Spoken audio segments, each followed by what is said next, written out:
மகா யோகி திரு பொன்னம்பல சுவாமிகளுடைய ஜீவ சமாதிக்கு வந்திருக்கோம். இதனுடைய சிறப்புகள்னு பார்த்தீங்கன்னா, 4 பேருடைய சமாதி ஜீவ சமாதி ஒரே இடத்துல இருக்குது.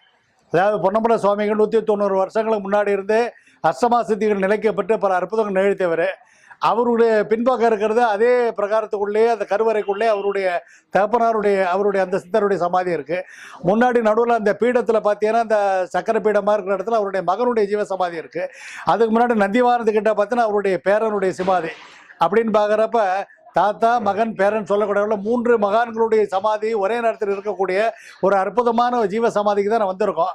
அது தவிர வெளியில் வந்து பார்த்தீங்கன்னா, அந்த உள்பிரகாரத்துக்கு உள்பக்கம் சன்னையை தாண்டின உடனே பழனி சுவாமின்னு சொல்லி அவருடைய சிஷ்யருடைய ஜீவ சமாதி இருக்குது. ஒரே நேரத்தில் 4 மகான்களுடைய ஜீவ சமாதி ஒரே இடத்துல ஒரே பிரகாரத்துக்குள்ள அமையப்பட்ட ஒரு அற்புதமான திருத்தலம். உள்ளே வரக்கூடிய வரவுள்ள நுழையிறப்ப இந்த ஆன்மீக அதிர்வு நம்ம ஆட்கொள்ளுகின்றது.